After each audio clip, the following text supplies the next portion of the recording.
programa Superação tem o apoio cultural da empresa Elning Klinger.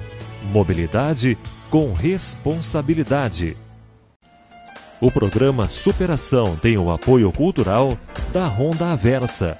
Uma grande marca só se torna líder quando amplia seu potencial além do produto. A Honda Aversa também se preocupa com a acessibilidade. Uma equipe especializada garante informações, facilidade e procedimentos na mobilidade adaptada para pessoas com deficiência. Honda Aversa, líder também em cidadania.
A ação tem o apoio cultural Elning Klinger. Mobilidade com responsabilidade. Frias Neto, consultoria de imóveis. E Honda Aversa. Olá, está no ar mais um programa Superação. Esse nosso espaço onde discutimos a respeito de acessibilidade, inclusão e qualidade de vida dentro da nossa sociedade. No programa de hoje nós vamos mostrar um evento aqui na cidade de Piracicaba discutindo a respeito de um tema extremamente importante: educação inclusiva. O que é educação inclusiva? Como ela funciona? Você que ainda não teve contato, é extremamente importante acompanhar esse nosso programa e essa discussão que a Meire Cavalcante trouxe até a cidade de Piracicaba, falando com professores da rede municipal, com educadores, com pessoas que vão formar a nossa sociedade. É extremamente importante valorizarmos a educação e principalmente a inclusão dentro da educação. E dando continuidade ao nosso programa, você vai ver e entender o porquê da vacinação do HPV, o porquê ela entrou aí no calendário nacional e está acontecendo em todo o Brasil. O quanto é importante essa vacinação. É o programa Superação que já começou.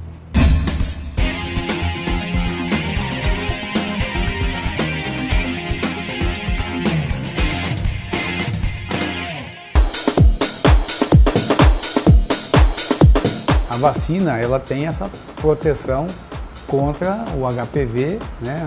São, como eu citei, 4 cepas, mas é fundamental que os pais entendam que o fato da vacinação não significa que há a liberação dessas meninas com ato sexual, muito pelo contrário, né? Eu acho que a vacina tem como objetivo a prevenção, né? E, como eu citei anteriormente, pela primeira vez se faz uma vacina contra um tipo de câncer que é o segundo ou terceiro mais comum nas mulheres, né? Primeiro, claro, que é o câncer de mama, depois o colo retal e também o colo de útero. Então, para que os pais fiquem tranquilos, né, que o fato dessas meninas serem vacinadas, isso não é um fator de liberação, muito pelo contrário, é um fator preventivo, né?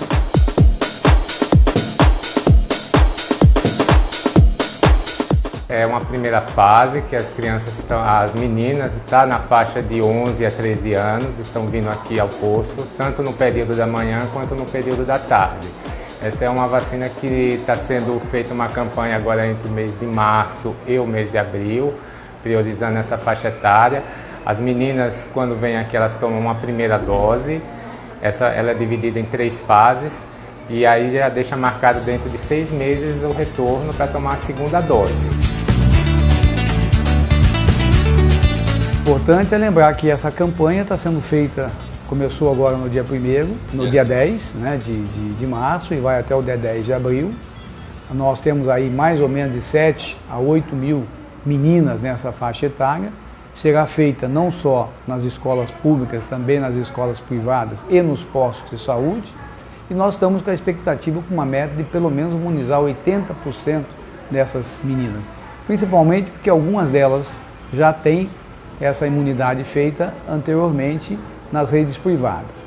Então é importante atinar o período, que é de 10 de março a 10 de abril, e que os pais realmente nas escolas escrevam a autorização, porque a menina só é vacinada se tiver autorização dos pais, né? Ou procure os postos perto das suas residências, aonde também estão sendo feitas a vacina.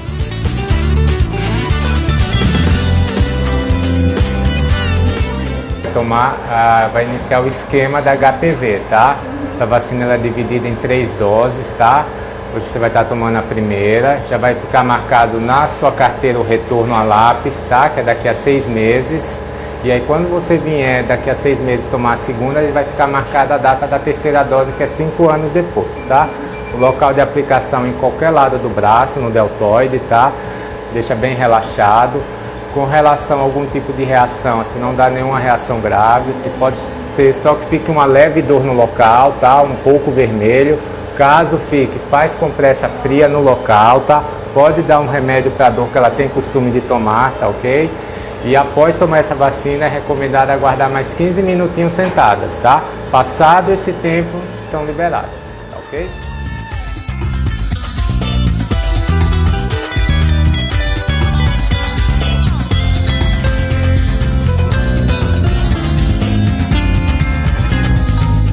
Eu conversei na escola, eu conversei com a minha mãe, eu conversei com meus pais e eu achei muito importante essa vacinação para não ter perigo. Eu fiquei sabendo pelos jornais, na televisão e na escola. E passaram um bilhete que no dia 27 a gente ia tomar vacina na escola.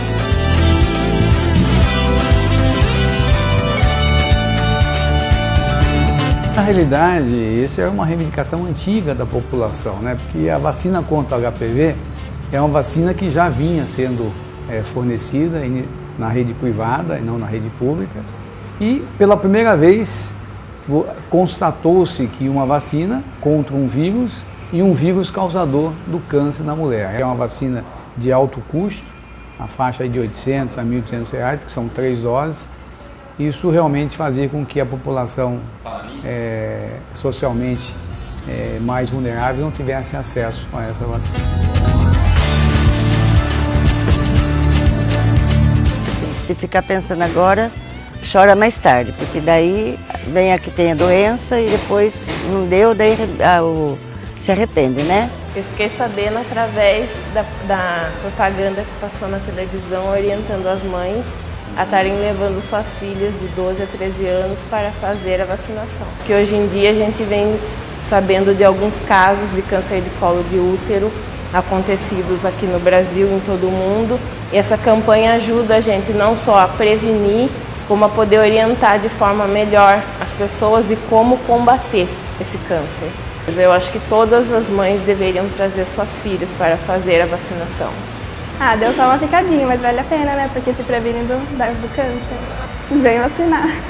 É bom se prevenir, não dói, e eu aconselho sim todas as meninas da minha idade, a 13 anos, a tomar essa vacina.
programa Superação tem o apoio cultural da empresa Elning Klinger.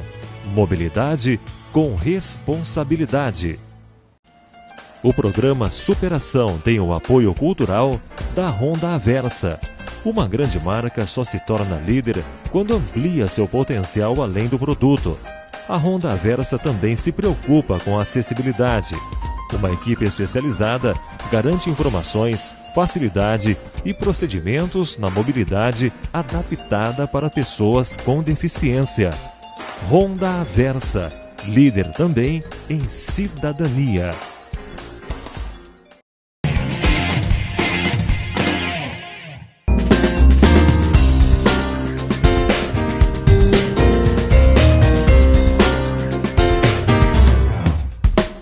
Realmente, quando há uma integração da família, da escola, com todos envolvidos, é possível fazer a inclusão na sua plenitude.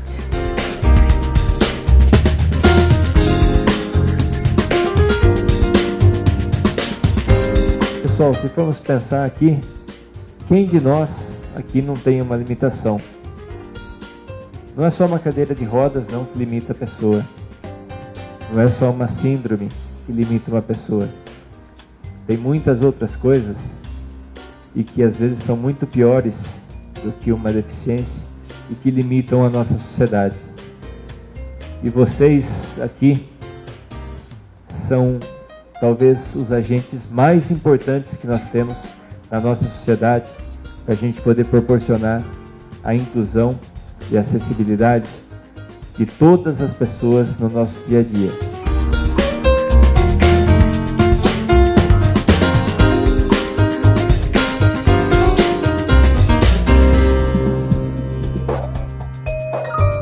O que a gente vai discutir um pouquinho aqui hoje dá mesmo para fazer inclusão? Porque geralmente quando a gente se encontra com educadores que ainda não estão trabalhando efetivamente com a inclusão na sala de aula, tem muita pergunta, mas tem umas deficiências que são mais tranquilas de incluir, mas e as outras? E as graves, né? E uma criança que não fala, uma criança que não se movimenta, é possível incluir?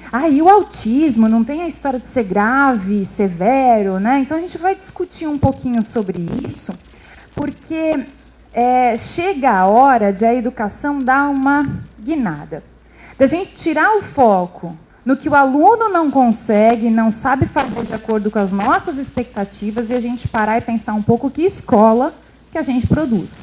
Eu acho que fazendo esse movimento de mudar a chavinha, de ficar só olhando o que o aluno não tem, para poder olhar o que a escola não está ainda oferecendo, é que a gente consegue pensar o que é inclusão, de fato.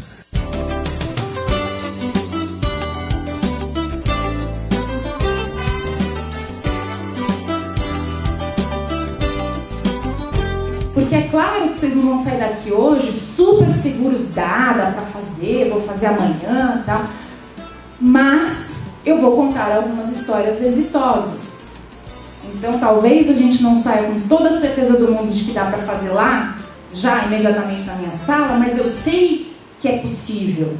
Então eu vou começar a mudar a minha forma de pensar, eu vou começar a mudar a minha matriz filosófica de trabalho, porque isso tem a ver com filosofia. O que te move por trás? O que é que está por trás da sua prática? É uma questão de o que eu faço, eu não preciso mexer, o jeito que eu dou a minha aula está perfeito, irretocável, e o aluno que se vire para caminhar? Ou o que está por trás é uma matriz filosófica de eu preciso reconhecer cada aluno na sua especificidade, e cada aula é uma aula.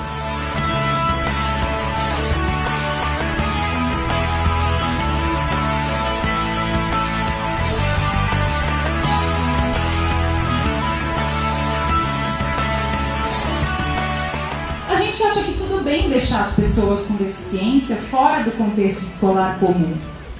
Então, se tem ainda um monte de escola e classe especial aberta nesse país, é porque a gente lava as mãos. Por quê? Vou explicar. A Constituição Federal de 88, ela estabelece promover o bem de todos sem preconceitos de origem, raça, sexo, cor, idade e quaisquer outras formas de discriminação. Todos. Tem vírgula aí, gente? Tem exceção? Todos menos aqueles que assim, sabe? Tem? Gente, todos são todos. Não dá para eu fazer a interpretação do jeito que eu quero, ao meu bel prazer.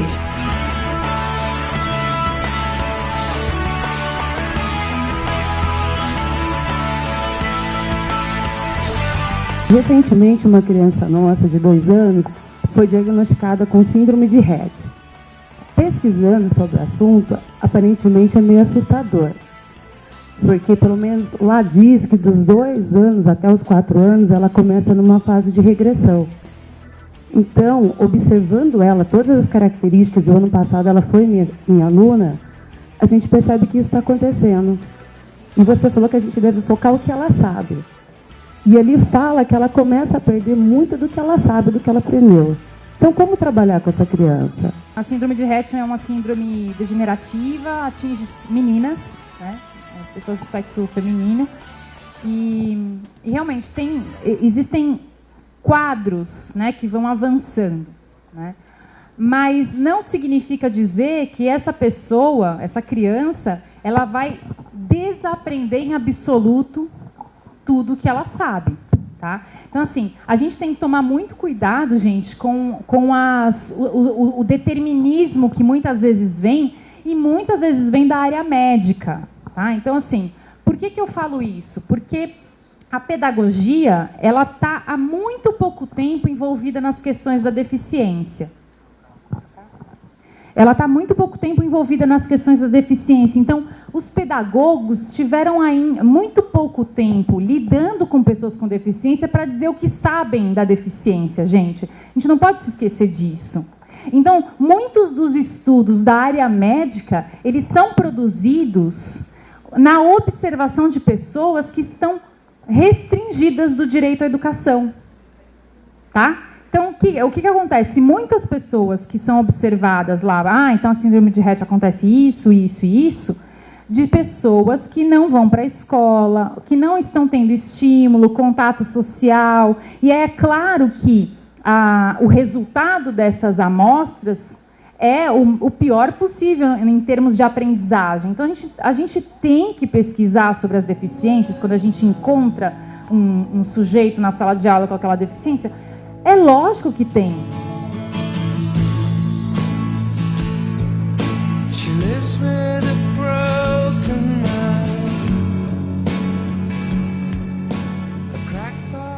Atualmente pratico uma vez por semana aulas de natação no Clube Cristóvão Colombo. Gosto muito de ler e escrever. Já li diversos livros, entre eles a saga Crepúsculo, todos de Harry Potter, o Diário de Anne Frank. Já conheci diversos estados brasileiros e países como Peru, Bolívia, Chile, Argentina e Espanha. E no mês de abril irei realizar meu sonho de conhecer Paris, além de futuramente a Alemanha.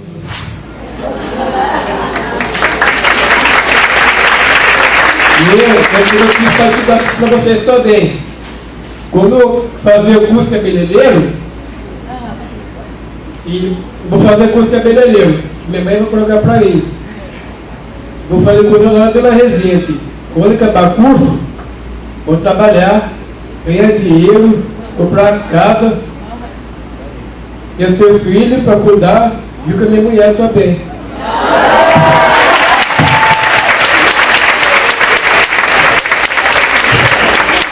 A gente aprende e sempre aprende, né?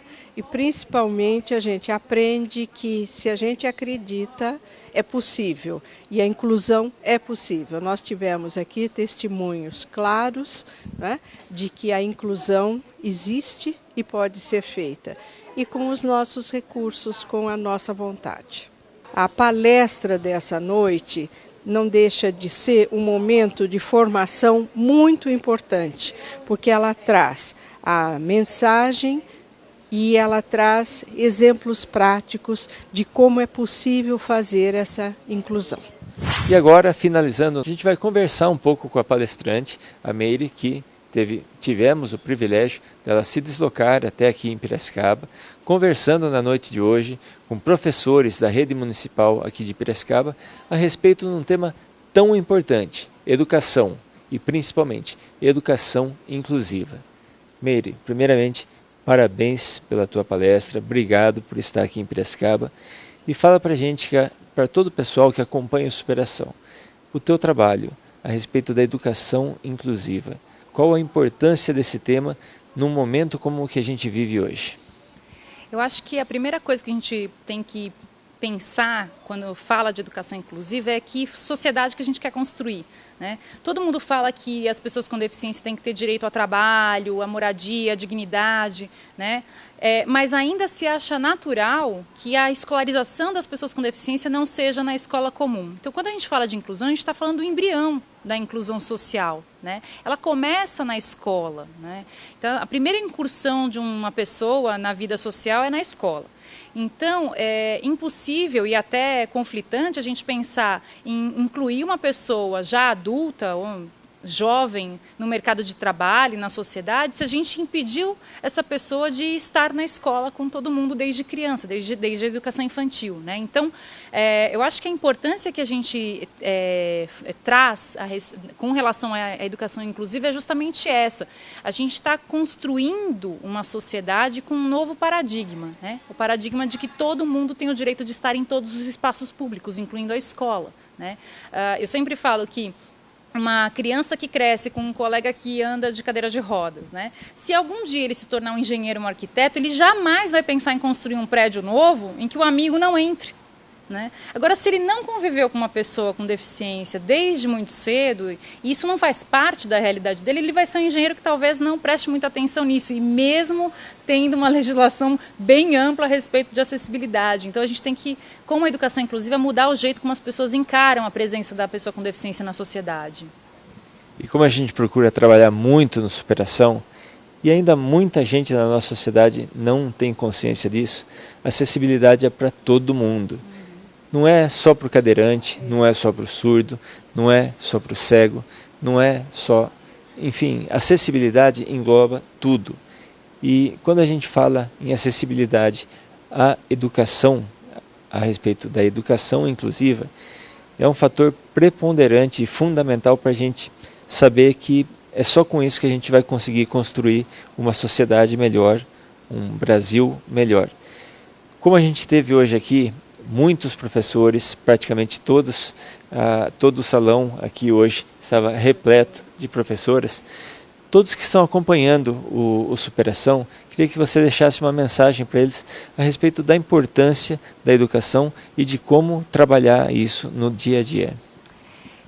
Bom, então eu acho que, se eu posso deixar uma mensagem, de que a gente não naturalize a segregação, né? Então, eu, por exemplo, eu não tenho ninguém com deficiência na minha família, isso não faz parte da minha história de vida, mas eu trabalho e acredito e luto pela educação inclusiva porque para mim é uma obviedade, né? Então, não faz o menor sentido a gente segregar um ser humano do ambiente escolar ou de qualquer outro ambiente por causa de uma característica dele. Então, a minha mensagem é que a gente não naturalize mais a segregação, que a gente não ache normal deixar uma pessoa numa classe especial, numa escola especial, achando que segregar é uma coisa que se faça com uma pessoa com deficiência. E eu acho que os pais das crianças que não têm deficiência, eles precisam entrar nessa luta com a gente também, para que eles...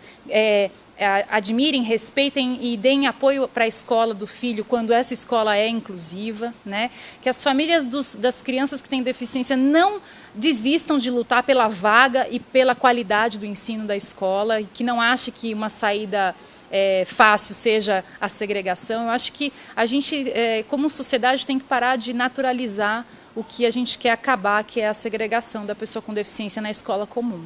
A gente não pode achar mais normal, isso não está certo. E para você aí que acompanha a Superação, como bem colocou a Meire na sua palestra de hoje, inclusão é para todos, todos, sem vírgula, sem mas, sem poréns. Participe você também, você está fazendo a tua parte? A Meire bem colocou aqui agora, ela não tem ninguém na família dela que tenha uma deficiência, mas ela tem os olhos abertos e principalmente o coração aberto para que a nossa sociedade ela possa chegar a ser um dia mais inclusiva e mais acessível, e está fazendo o trabalho dela. O Superação está buscando levar a sua mensagem a respeito desse assunto, para que você, aí do outro lado, também faça a tua parte.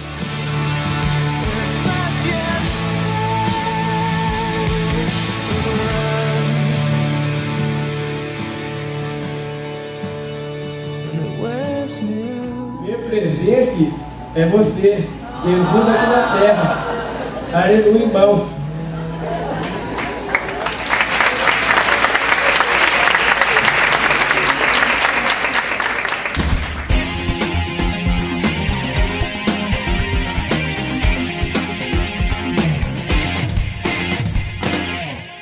O programa Superação tem o apoio cultural Eury Klinger, Mobilidade com Responsabilidade, Frias Neto, Consultoria de Imóveis e Honda Versa.